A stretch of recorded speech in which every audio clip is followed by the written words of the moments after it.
activities or a couple of issues relative to the promotion of peace and reconciliation or the unity in Liberia. And so it's time we have Representative Dorwon Gleekia interact with his people. A very good morning, Representative Gleekia. Good morning, Yega, and good morning to your audience, especially in Nimba County, District Number 6, our people in Botu, our people in Bo and Quita, in Blodie, in Vantam. We just want to say good morning to everybody. And it's wonderful having you here this morning. How are the people there from where you're speaking? Yeah, everybody's doing well. Things are okay, relatively kind in the district. And we are on the other side doing the people's job, getting day by day, drawing closer to the D-Day, where we have to take the final exams of all of the work that we've done over the years. But like I'm being told that the Radio Lawa is getting the live. Oh, okay, Yeah, so okay. So we'd like to acknowledge all of the different community radio stations lifting this broadcast this morning. We'd like to acknowledge Radio Laway there in Nimba County. Yeah, in Okay. Tapeta. Tapeta, I'm where our correspondent is. Yeah. Fred. Fred Yigbe. Okay, a very good morning to all of you there at the radio station this morning. But Representative Dorwon Gleekia, I'm told that some would say, and you talked about the examination process. I know not many will understand, but again, sometimes it's good to play a smart game and understand what it means when you talk about taking the exam. For a lawmaker to take the exam, I think is going to the ballot box, the electoral process. Sure. Like I said, considering all that we've done, things that we were elected for, how well have we played our games, and all of these things. The time for your evaluation, the evaluation is about Oh, you know, okay. and that's why we've always said to our people that our re-election should depend on the level of work that we have done. Looking at all that this job requires, we look forward to hearing from our people. Through that means that, yes, look, the one you've done your part. We send you to Monrovia to represent us, to make law for us, to do a lot of oversight for us, and this is where we are now. These are your cards. Your And, scorecard. your scorecard says you've done well. If not 100%, this is where you are, and we think that you must be retained. So those are things that we're thinking of now as we go closer to the day. That's what I mean. Representative Dorwon Gleekia, a colleague of mine from Nimba County says is difficult or it's not a good thing to say October is late for you to study. How are you? Are you late to study in October? And never. And in fact, during my Thanksgiving service at the time when I've gone to appreciate the people, I told them that was in January of 2018. I said that my re-election started as of that day, meaning that I knew that the day ahead, 2023, would have come. I have prepared myself adequately. I have lived with my people. I have done what I should do, looking at all of the hardship, things that we've gone through for the past 5 years as a country, globally, and all of these things. I've done my best, and I feel that with what I've done, and still having some months to my credit, I think I will be able to get to that point that I will be re-elected. No, you will be re-elected. That's a good and remain positive of yourself. But again, I'm told that there is currently a delay in hosting of the county sitting in Nimba County. Does it in any way suggest that you're still in that October we're talking about? Yeah, sure, but what when it comes to the issue of county sitting, it has become a very challenging part for us. Why is it challenging? Because we've had two sides of the caucus, the Nimba Legislative Caucus. When you say assessing you have two point. sides, what do you mean? We have proposed, we have suggested continuously that we need to go to county sitting owing to the fact that Nimbayans look up to us for making the decisions, and we are there also to guide the process. But you have delegates across that come from across the The county. county, okay. And the people are the one who should make the decision. We dare to guide the process. The political part of it sometimes come in interplay, but you've had other lawmakers, other colleagues that have opposed that for some general reasons. To admit, they have said that some things must be put in place before we go to the kind of thing. We have said that look, there's a law that speaks to these things that says that the report must be made at county sitting.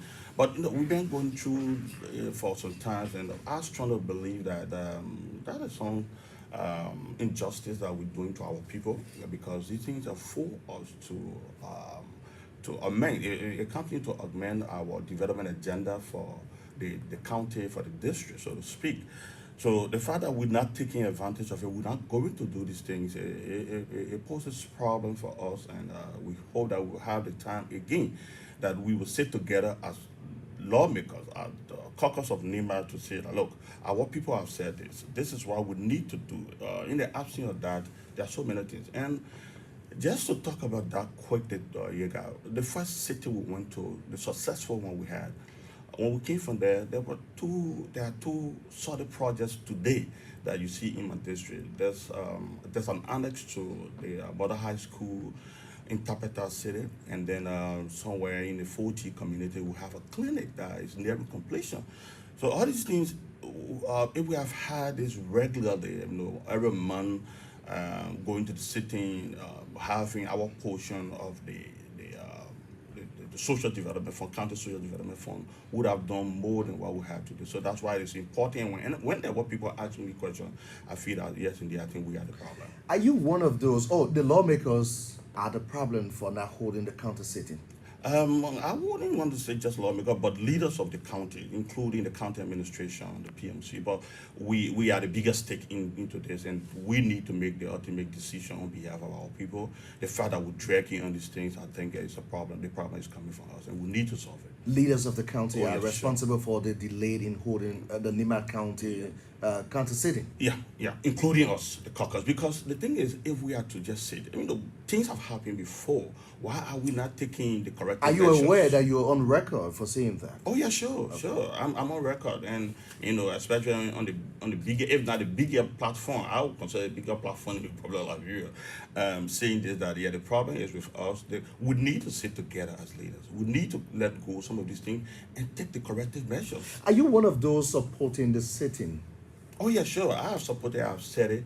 That look, we have problems in the past, and we went to the city, and we were able to resolve the problem at the city. The law says, report must be made at the city. We can go at the city and make the necessary decision. You can have the agenda read at the sitting, and then you can have some motions made and amendments are made. And you could adjourn, you could take a break, go to executive, and correct all of these things there. And you come out and tell the people the decision or the outcome of the executive, and let the people know that look, you know what, we have decided if the PMC is the problem, why can't I let the PMC go? If the county administration is the problem, why can't I take that decision? So we said that we've been discussing. We had a meeting with the county administration and the PMC the other time. There was this issue of misappropriation of some fund from the covers, and we didn't take it lightly. We invited the PMC. They came to side with us, and they admitted that they did that. They withdrew the money, but they thought that what they used, as a source document. What we said, because it was a resolution that we passed. It was not. But again, from there, we would have had another meeting. Up to now, we're yet to have the meeting. What does the law say relative to the conduct of the county sitting? There are so many things the law say, so I don't know what you mean. But if you say what the law says, county sitting must be held every year. Every year. Every year. And for how long Nimba County has now We're going to 2 years. Oh, 2 years. 2 years. So Now, it's a great violation. It is. Okay. It is. So it is a serious problem for us, and it's good that we say these things on air so that our people too will know what we're doing. So as we go to what is the way forward amidst the different issues being raised by the opposing lawmakers in the process? I know you admitted and said to a certain extent some of those points that they're raising are very germane to the forward march of the county sitting, but to what extent do we understand such? Some of the problems that they have raised, it has to do with the issue of audit. They, You're yeah, pushing for an audit audit. for the period of 2 years or what? Yeah, 2 years, starting with the PMC. Okay. Okay, so but my point is that the same law speaks to that. The law It says means there's something ongoing that is show that is yeah, something different. colleagues are now certified with, and like I said, it's Jimmy, it's something that is genuine that we must give some attention to, right?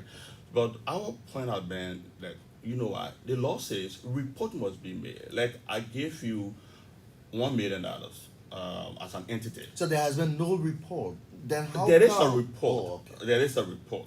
But before the report is presented to the body, that is the people of Nimba, some people are suggesting that people must be audited before the report can come. Is it possible? I don't see the logic in it. That's where we've been. Like I was saying, In your mind, you in think my that should mind, happen? yeah, in my mind. No, What let do me you speak to think this. should happen? Let me speak to this first before I come to what should happen. Yeah, if I should give the ELBC $1 million, government should give you $1 million. The law says you must make a report during the budget year. Okay, but then come in along the way. There's some perception that you've Money has gone misapplied, money missing. has gone missing. So someone is saying no. You know what? Before the budget let's year, audit- you must be audited when you have audit the not people. made report of the $1 million. So it is the case with PMC. We've So that's the situation in in Nimba. demand now. Okay, some people are saying that you guys must be audited before we go to the county city. Whether on or before, for me, it must be done. It's something that needs to be done. They must account for money that they are being entrusted Are with. they also available for such audit? Oh yeah, sure they are. But their point has been that. But however, like you say, probably the way forward to that, I think we need to sit as leaders. Like we've started the other day, just again it's been prolonged. We're trying to believe that there's a need to go together or to come together in achieving on that because no matter what, in fact, because of that delay, guess what is happening to us now? What is happening? Our county and social development fund, especially the social development fund from MITA, is still being withheld. I think there was a communication sometime last week from Grand Bassa. It will record the caucus of Grand Bassa calling on the government to make good. There was a The communication transfer. from the Legislative Caucus of Bassa. Yeah, that's the same amount I'm talking about. Up to now, since June of this year, I think that money was paid to government. We are yet to receive that. Is it stalling development in any way? Of course, but I wouldn't want to shift the blame on national government. Okay. Because we have the year before. So national government is willing to listen to you when your problems are resolved. Sure, even before it's resolved, and the fact is that the money must be paid. That's another thing. Okay. But I'm saying if we have gone to county city, County city. and then And probably resoluted those different projects. and making sure because as we speak, we got close to $2 million in our account. All right, and because that was the first amount that was given us, and in addition to our balance, it should be around $2 million. And if we have to, if we are going to resolute such, and people are going to implement, we now going to be even speaking how then what Grand Bassa have done. That look, you have to give our money. I'm the focus person when it comes to that, right? So I have informed my colleagues over and over. I have even informed the county administration that look, there's a need to follow up on this money. Make sure first of all that the money be in our cover, then we can decide. But all of these things are still, and we just thought wise to just highlight it. Okay, Representative Gleekia, I'd like to quit a bit and talk about some of your activities in the district. It's good that we started on the note of the county to understand that for the past 2 years you've never been able to hold a county sitting, which is stalling some of your operations in the county. And the way forward, you said, is the dialogue. But again, how engaged are you when it comes to women in parliament? I know for sure that there has been this complaint from volunteer teachers in your county, in your district. I know about midwives complaining in District 6, Nimba County, thanks to our correspondent who has been doing extremely well, filing in a couple of reports from Nimba County, District 6. Has that claimed your attention, and to what extent? To the very great extent, Yega. And sometimes because this is not just unique to District 6, some of the things that you just outlined. they're not unique to District 6. It's something that is affecting the entire country. The government have taken some strides in handling that through the national budget. But yes, indeed, we've made some significant gain when it comes to the women empowerment, addressing the issue of the volunteer teachers. And the last one you spoke about was what? Let's talk about the complaints from The teachers, teacher, volunteer the midwives teachers, as the well. midwives. Okay. Let me start with the midwives. I know some time ago, one of our colleagues, I think Honorable Judy, we are from Lofa Lofa. County. Yeah, she profiled communication, speaking to that there was a need to have the midwives placed on some stopping, if not on the, but there should be a way that we can have them, placed within the national budget. Then that has not been done. So what I did in that regard is to reach out to the midwives in the district. First of all, to appreciate them. I think with the little given them, in fact, showing the attention that look, you have someone out there, your leader is out there thinking of you. Will make them to feel somehow that you at least making some effort in getting what they want. One day, if we start this, one day we know we're going to get to where we should be in terms of having them, placed on government payroll. So we went in, we were like helping, extending hands to them. The last time Is it I my sufficient last for visit, the survivor? not sufficient. My last visit to the district, I managed to reach out to some of the midwives, and I was able to appreciate it. I think it's a way of starting it because the thing we do, you got the bottom line of it is that government, central government must pay attention to these things. It's not really our responsibility, but the little that we can do, we should do it and ensure, first of all, that these things are captured or claim the attention of the executive, the president, so to speak, and all those who are responsible to get these things achieved will all must be into it together. So, but we're working on it. We've like given some assistance to the midwives in the Tapata, the Blood Yala, and our next phase will be Bowen Kuida and Pabli. And you talk about empowerment. Yes, empowerment we've done. At certain point, it was a major complaint. People said that one of the campaign messages we had, so we were slow on it. And no, we didn't take that as negative criticism. We took it in good faith. And Maybe we'll talk about the women empowerment, but I want to do a follow up on this midwives situation because now that you have intervened, but do you have a statistics that we can talk about how many women or how many midwives are we talking about and what sort of intervention? Even though Representative Julie Fatuma we wrote the communication initially, it has gone to the legislature, the House of Representatives. What action do we expect now that you have this situation? And you said it's not similar to Nimba County District 6, but the fact that it exists, what action are you taking as a lawmaker to ensure that this situation is remedied? the action, first of all, is to work closely with the district health officer that I have started to do. I've requested of her the complete listing that I don't know now Okay. as to how many people fall within the category of the midwives and those that need to be given that attention. So yes, we're going to be working closely. Or we've spoken about it because when Judy raised this issue, it's something that claimed the attention of almost everyone of us, especially those of us from the rural part of the country, because in itself it brings relief to our people. You can't have our mothers who are out there ensuring that the right thing are because sometimes before the pregnant women get to the health facility, there are a lot of things that need to be done. Even to encourage the pregnant women to come. And so you understand the role that the midwives play Oh in yeah, society. sure. To even encourage the pregnant women to go to, I think they call it withholding centers. Yeah. It takes time, and I would not be on ground to do that. The district health officer wouldn't be there to do An that. empty bag cannot stand. Exactly. So you can't have people doing these type of things for you as a country, not just as a representative, but as a country, and then you don't pay attention to that. That's why I've taken serious attention, and we're working on this to make sure that the midwives, one day, that we will have that story that yes, indeed, Honorable Gleekia and all the colleagues make sure that these people were placed on the government payroll. That's similar to the volunteer teachers The because volunteer teachers, yes, a lot of teachers, like this morning, I had a conversation from my Gibby. Those who are volunteering are not active on the job, and so it poses a lot of risks for the students to acquire the exactly, necessary exactly, materials. exactly, yeah, and that's why the challenge we face, like the Mother High School in Tapetana, right? 60% of the teachers we had there have been retired. Can you imagine? And they are not really being replaced.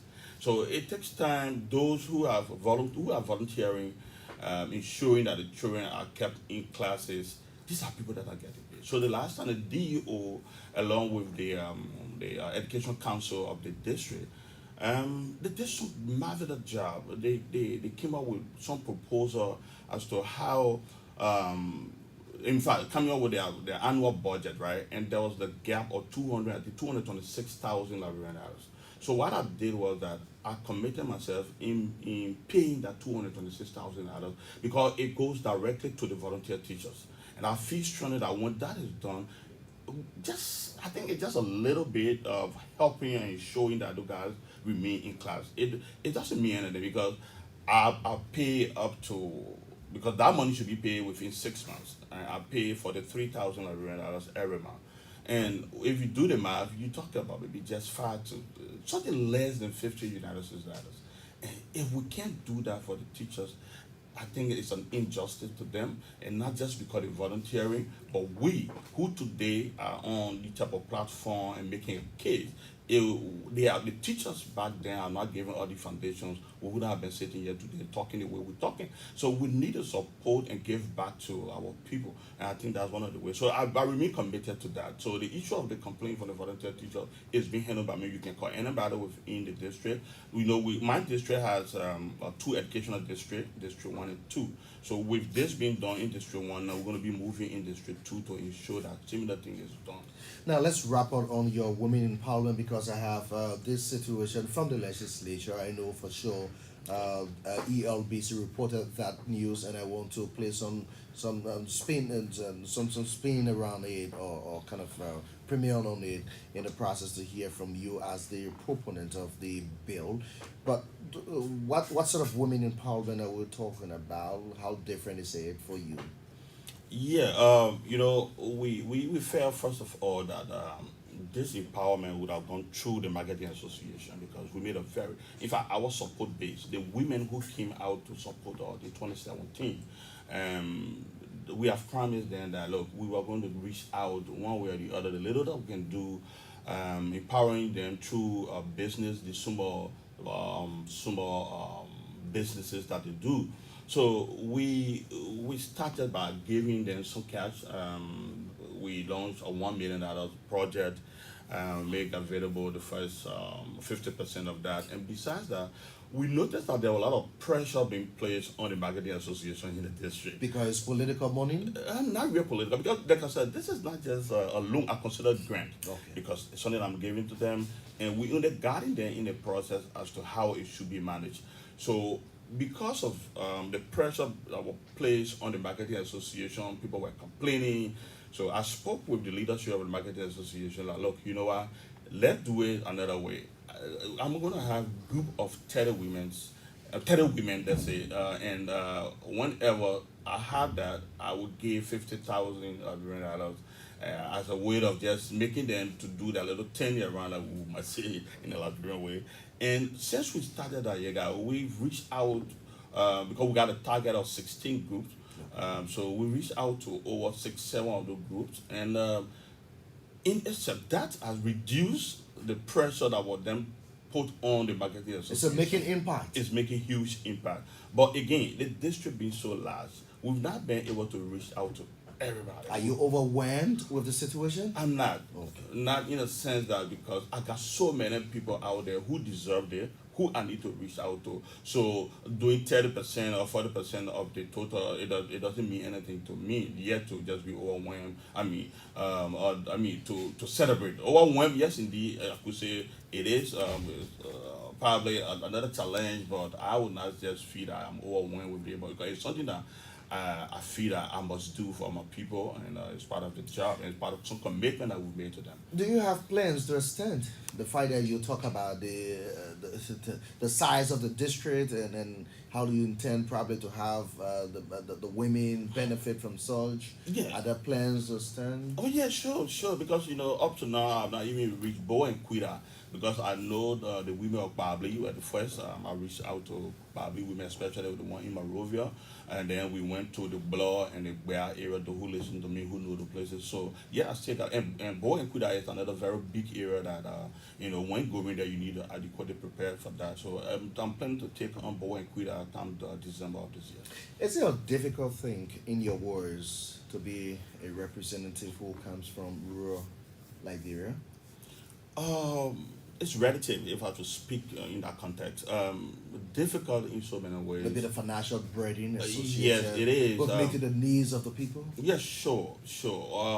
Looking at some of the smaller districts, people who have just little population, so to speak, and comparing that, maybe like 4 or 5 times. My population is 4 or 5 times some lawmaker, so it makes it a little difficult for me in that they what I have envisaged when it comes to making my people or making myself to be reachable. People having access to me at any time. That means going to the district frequently and making sure you reach every town and village of the district is not really happening because it would take a district, a lawmaker from Cape Bon, River says, and those some other counties. You can have almost everybody, every constituent reaching their lawmakers easily because they are not as many as mine. So that's some of the challenging part for us who come from the rural part and especially the bigger districts. It makes it difficult. And so now when our people complaining on this, some citizens will say, "Oh yeah, the people." No, absolutely. Everybody has the right to complain because people not having access to us like we should. Looking at how it is, the district is so big. If someone who said in to in the go certain end, people sometimes complain, and I give listening ears to that because these are people who want to see me every day. Is it that I don't want to go there? I want to go there, but so that it means it's not there. We getting there. And when you get in the Boeing Quita area, then another big, I'm telling you, a district, a place that's supposed to be, considered electoral district. Okay? And then the people of Babli, they will complain because the fact is that I'm not there every day. And the perception sometimes people have is that you must be with them every day. Not knowing you have to be human rover and do the other part of the job. Lawmaking. Yeah, so it's something that is challenging. It's something that we need to give some serious attention to. That's why I don't get mad at these things when I'm being criticized about it. It's the truth. Sometimes the people say the truth, and You're saying this at a point that the census is going to start on tomorrow. Yeah, so we're going to be talking about that, the census. I hope we can take just 1 or 2 minutes. But the thing about the census, the census in my mind will not address this issue of political or electoral demarcation. Okay. It's not going to do that, and that's the only thing. So if you can even troop your citizens into your district now to get registered for census, because the fact is that once that is done, if you see the number increase, we have the number already. Okay, looking at the past statistics from the elections, right? If you're using that, you will say my district, there should be another district, in fact, for my district. Okay, I don't want to take up all of the time. I know we'll talk about that census issue later on, but the last time I saw you on is it a man-made ferry or some stakes tied or nailed together when the water overflowed the entire road, and I saw you cross. I was like, oh wow, this lawmaker is so very brave to be there, and on top of that stake that is tied, and people were just kind of moving with you in the process. But to what extent, now that the Tapeta Statutory District Vocational Training Institute has been passed by the House of Representatives, to what extent do you ensure that all of the little problems that will disallow the young people from benefiting from such? I know you'll talk about what do we expect from the Senate in terms of the decision from the House of Representatives on the bill, but What does it mean for the people of Nimba County? It means a lot. I mean, it's a very big achievement. I don't just want to take this as a glory alone. My colleagues within the legislature, I must appreciate them. And in fact, to our two senators, the Nimba Legislative Caucus, who have seen the need that this happening for us, I think it's something that we must take this time to say thank you to every one of them. And like I said during my interview, my last interview with you, we hoping and praying that our senators will see this as a very big achievement for us. Because if you look at the geographical location of Yega, you will in fact be pushing for that to happen because you have a very huge portion of the county, the lower Nima. This is not just for District 6 of Tapita. This is for the entire lower Nimba. I'm talking about people from Yawam and Slum, people from Wee and Dodru. In fact, beyond that, like I said to you the other day, you will have people coming from the Town that is in Granjide. People will come from the Disotap area. People will come from Riverside because these people have easy access to Tapita than some of their capitals. So it makes it better for them too. So we see that as a victory. We see it as a very big achievement, with regards to education. Like your guys were talking about human capital development. Human capital development, in my mind, it comes in two ways, or formal and informal.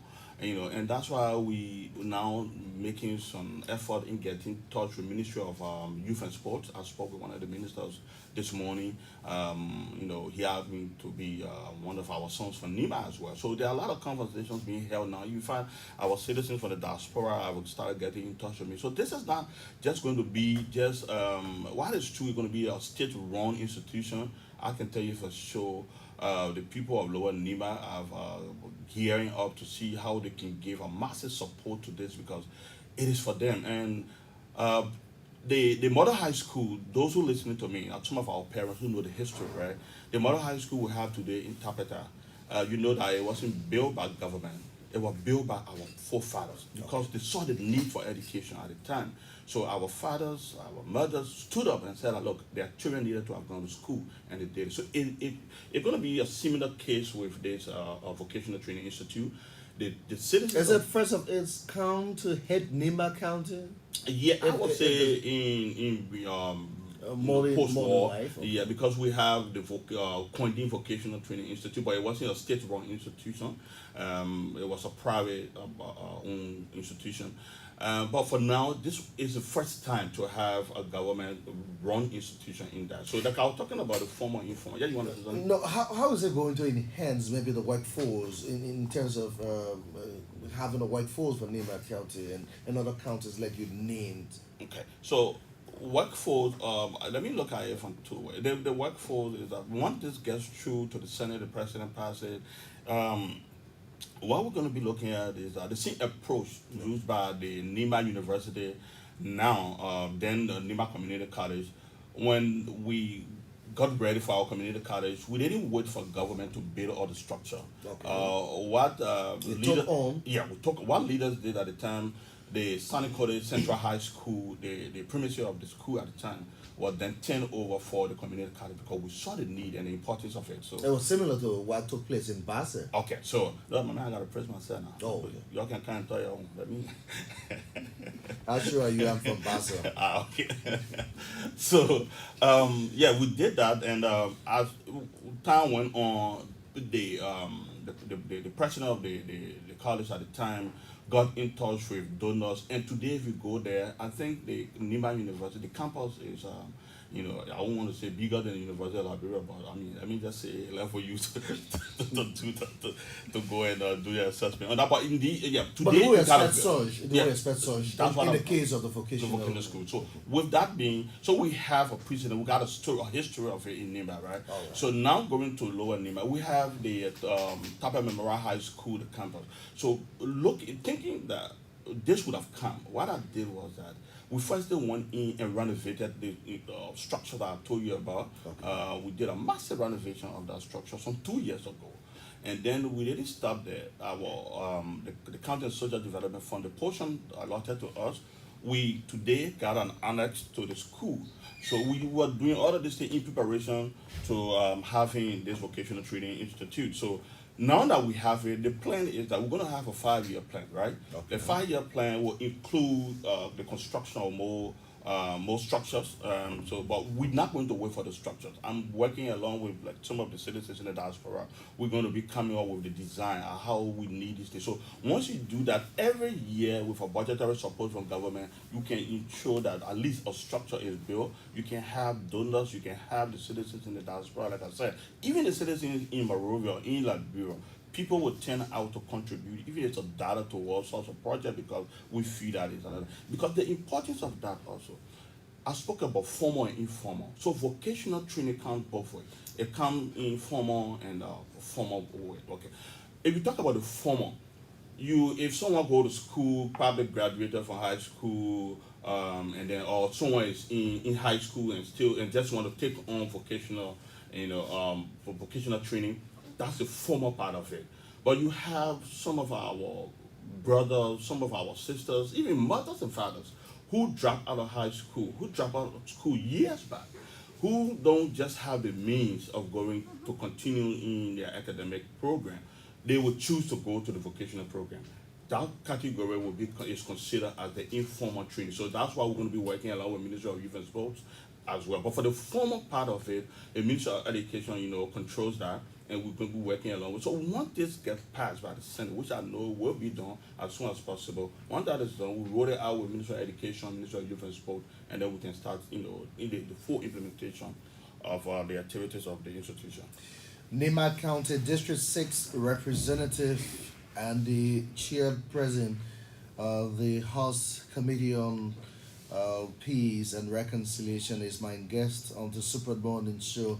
We'll take some of your calls right now. Later on, when we return, we will ask the final questions and let go of Representative Dorwon Gleekia. If you're listening to us, this broadcast is really on Radio Laway in Tapata, Nimba County. Frere Yigbe tells me this morning.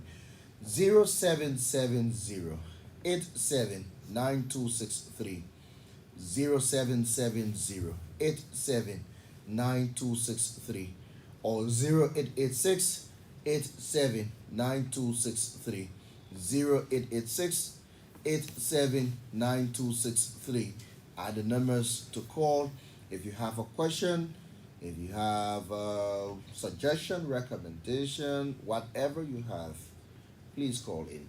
Let's talk to our first caller. Good morning. Good morning, sir. Good morning. Thanks for joining us. Let's hear you, please. Yeah, my name is Dorwon. I call from Ghana City. Representative Gleekia, we want to say a very big thank you to you for what you're doing for our people in district number 6. But we have come to share our view also with you. We believe that the delay in this report, which is caused by a few individuals on the county sitting, those who are supposed to sit on that, doing a meeting in order to get this report, it is highly political because the reason why I'm saying this is because the name of that report is given, the government of the year release what they have for the country. So we want you to call the names of those who, they might not be for this section, but you need to let us know we from Nimba so we can now vote those. I don't know whether names calling will be appropriate in these kind of conversations, but he said there are other lawmakers from the county who are not in accordance with